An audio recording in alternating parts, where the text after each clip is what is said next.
आप देख रहे हैं भायंदर संवाद। दोस्तों, इस वक्त मौजूद हूँ मैं काशी मीरा में।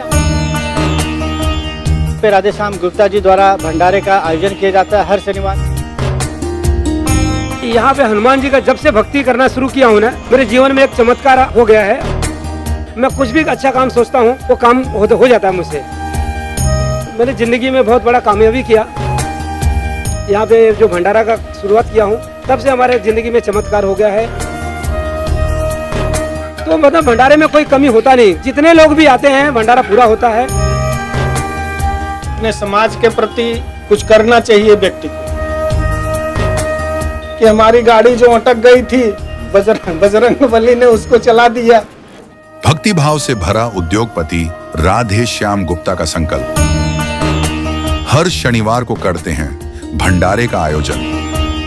काशी मीरा क्षेत्र में हर शनिवार एक अनोखा और प्रेरणादायक दृश्य देखने को मिलता है, जहां विश्व हिंदू परिषद के भायंदर उपाध्यक्ष और उद्योगपति राधेश्याम गुप्ता जी द्वारा श्रद्धा और सेवा भाव से हनुमान जी के चरणों में भंडारे का आयोजन किया जाता है। राधेश्याम गुप्ता जी पिछले कई वर्षों से लगातार प्रभु श्री हनुमान जी की कृपा से हर शनिवार को भंडारे का आयोजन करते आ रहे हैं। उनका कहना है कि जब उनके जीवन में कठिन समय आया तब वे संकट मोचन हनुमान जी की शरण में गए और हनुमान जी ने उनके जीवन से हर संकट को हर लिया। इसी अनुभव से प्रेरित होकर उन्होंने यह संकल्प लिया कि वे हर शनिवार को भंडारे और प्रसाद वितरण के माध्यम से हनुमान जी की सेवा करते रहेंगे। आज यह आयोजन केवल एक परंपरा नहीं बल्कि भक्ति और समाज सेवा का संगम बन चुका है। हर शनिवार यहाँ सैकड़ों की संख्या में श्रद्धालु पहुंचते हैं, प्रसाद ग्रहण करते हैं और भक्ति भाव में लीन हो जाते हैं। यह आयोजन न सिर्फ धार्मिक आस्था का प्रतीक है बल्कि समाज के लिए एक सकारात्मक संदेश भी देता है कि जब भी जीवन में संकट आए, श्रद्धा, सेवा और संकल्प ही सबसे बड़ा सहारा बनते हैं। नमस्कार, मैं हूं मिथिलेश और आप देख रहे हैं भायंदर संवाद। दोस्तों, इस वक्त मौजूद हूं मैं काशी मीरा में और यहाँ पे बता दूं कि संकट मोचन श्री हनुमान मंदिर, यहाँ पे हनुमान जी का मंदिर है और आज है दिन शनिवार।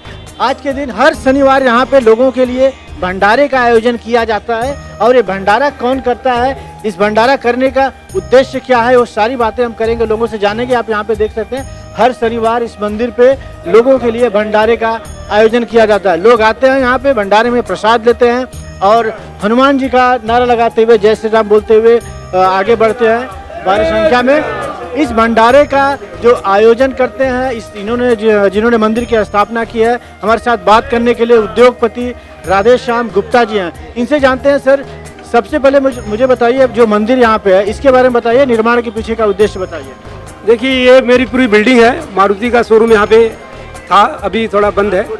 लेकिन मैं यहाँ पे हनुमान जी का जब से भक्ति करना शुरू किया हूँ ना, मेरे जीवन में एक चमत्कार हो गया है। अच्छा, मेरा दिन अच्छा जाता है, समय अच्छा जाता है। मैं कुछ भी अच्छा काम सोचता हूँ वो काम हो जाता है मुझसे। हनुमान जी की आप भक्ति करते हैं, सारा काम हो जाता है। इनको खुद संकट मोचन कहा जाता है। जी जी। मैं चाहता हूँ कि आपका झुकाव हनुमान जी के प्रति आने के पीछे की कोई वजह होगी। मैंने देखा कि जैसे सुना है कि हनुमान जी का जो शक्ति है ना, राम जी के साथ में हनुमान जी राम जी के भक्त रहे हैं और हनुमान जी का भक्त होना तो अपने आप में बहुत बड़ी बात होती है। और हनुमान जी एक ऐसे देव हैं जो 33 कोटि देवी देवता हैं, उसमें एक ऐसे हनुमान जी भक्त हैं जो पूरे विश्व में सबसे ज़्यादा मंदिर हनुमान जी का मिलेगा। और जो भी हनुमान जी का भक्त होगा उसे कभी निराश हाथ नहीं लौटना पड़ता है, उनका सब काम सोचा हुआ हो जाता है। मेरा सवाल ये था कि हर व्यक्ति कहीं न कहीं अध्यात्म से जुड़ा हुआ रहता है, भगवान की शरण में जाता है। आपके जीवन में ऐसी क्या घटना घटी कि हनुमान जी के प्रति झुका हुआ आपका? ये बात बहुत सही सवाल किया आपने। मैंने ज़िंदगी में बहुत बड़ा कामयाबी किया। कुछ ऐसा कारण आया कि थोड़ा सा बिजनेस में तकलीफ हुआ, तो मुझे लगा कि कुछ तो किसी की काली नज़र लग गई होगी हमारे बिजनेस में, या कुछ तो तकलीफ है या क्या होगा, तो क्या करें। तो हमें ऐसा लगा कि हनुमान जी की शरण में हम चलते हैं, हनुमान जी की भक्ति करेंगे तो जो भी जिसकी बुरी नज़र होगी वो हनुमान जी एक ऐसे भगवान हैं जो उसको पूरा करते हैं। वही हमने देखा कि और जैसे जब से आज हमने कम से कम, मानते तो हमेशा पहले से ही है, लेकिन 2.5 साल से हम यहाँ पे जो भंडारा का शुरुआत किया हूँ, तब से हमारे ज़िंदगी में चमत्कार हो गया है और हमारा हर काम अच्छा होते चले जा रहा है। बिल्कुल, इसीलिए शायद उनको संकट मोचन कहा जाता है। और एक हनुमान जी ऐसे पहले देव हैं, ऐसे पहले देव हैं जिन्होंने भगवान को भी संकट से निकाला है, तो हम इंसानों को निकालने के लिए उनकी कोई बड़ी बात नहीं है। क्या लोगों को मैसेज देना चाहेंगे? ये जो भंडारा करते हैं, इस भंडारे में कौन कौन लोग आते हैं? हर शनिवार होता है या कब से करते आ रहे हैं? हर शनिवार को भंडारा होता है सुबह 10 बजे। और ये भंडारा हमने ऐसा सोचा कि अब भंडारा तो करना है, लेकिन जैसे ही हमने भंडारा का शुरुआत किया है ना, उसके बाद हमारे साथ में लोग जुड़ते गए। कोई चावल दे रहा है, कोई शक्कर दे रहा है, कोई दाल दे रहा है, कोई मसाला दे रहा है, कोई तेल दे रहा है। तो मतलब भंडारे में कोई कमी होता नहीं, जितने लोग भी आते हैं भंडारा पूरा होता है। और भंडारा करने से ऐसा लगता है कि एक आत्मसंतुष्टि होती है कि आप अगर कभी भी कठिन संकट में अगर रहते हैं तो आप हनुमान जी जब बजरंगबली का नाम लेंगे तो आपका काम बहुत ही अच्छा सफल होगा। बिल्कुल सही। और ये बात जग जाहिर है, पूरा ब्रह्मांड जानता है कि हनुमान जी ऐसे व्यक्ति हैं जिन्हें संकट मोचन कहा जाता है। और जैसे हमारे साथ बात कर रहे थे उद्योगपति राधेश्याम गुप्ता जी, जिनका कहना है कि इनके जीवन में भी जब संकट आया था तो इन्होंने हनुमान जी के शरण में गए थे और हनुमान जी इनको उस संकट से निकाला था। हमारे विषय में बात करने के लिए इस वक्त मौजूद हैं महेश योगी जी, जो पहले एडवोकेट थे और अब आध्यात्म से जुड़े हैं। इनका काम है पूरे देश भर में अपना आध्यात्म को बढ़ाना और सनातन धर्म को बढ़ाना। इनसे जानते हैं, इनके बारे में जानते हैं, क्या कुछ कहना चाहेंगे? मैं महेश योगी, इसके पहले तक मैं एडवोकेट डीपी मिश्रा था।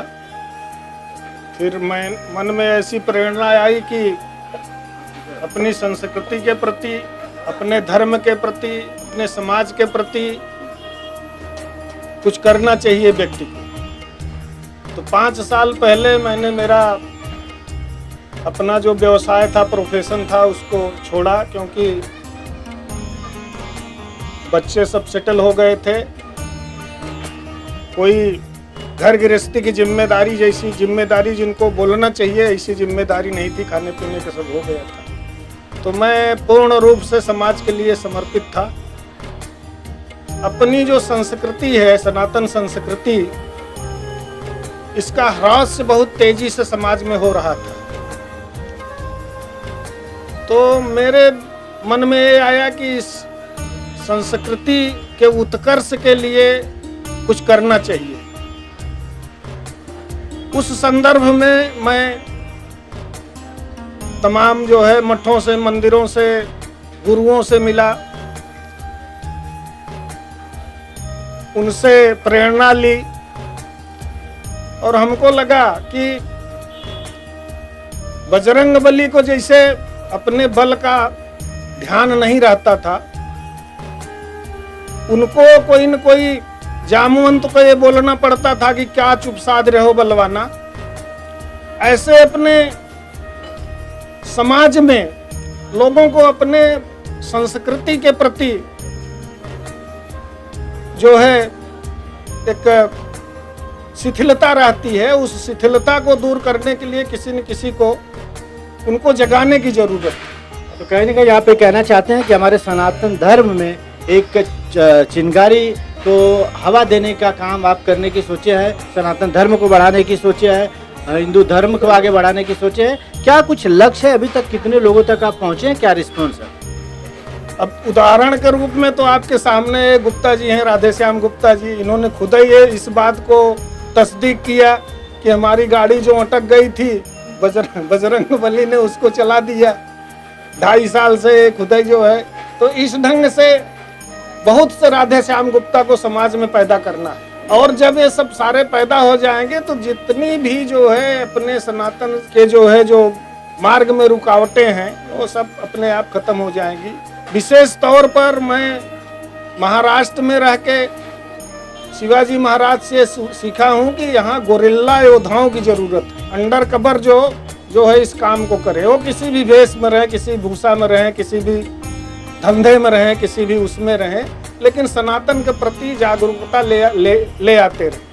और ऐसे लोग जब समाज में अधिक से अधिक हो जाएंगे तो सनातन अपने आप अपने चरमोत्कर्ष पर पहुंच जाएगा, जो शिथिलता है वो खत्म हो जाएगी। तो आपने देखा यहाँ इस मंदिर में जहाँ पे राधेश्याम गुप्ता जी द्वारा भंडारे का आयोजन किया जाता है, हर शनिवार उन्होंने अपना अनुभव हमारे साथ शेयर किया और बताया कि जैसे हनुमान जी जो है भगवान राम को भी संकट से निकाले थे, वैसे इनके जीवन में भी कुछ संकट आया था, जब हनुमान जी के शरण लिया तो ये संकट से निकल गए और तभी से ये यहाँ पे भंडारे का आयोजन करना शुरू कर दिए, जहाँ पे भारी संख्या में भक्त आते हैं, लोग आते हैं और इस भंडारे का आयोजन जो हुआ रहता है, इस भंडारे का लाभ लेते हैं।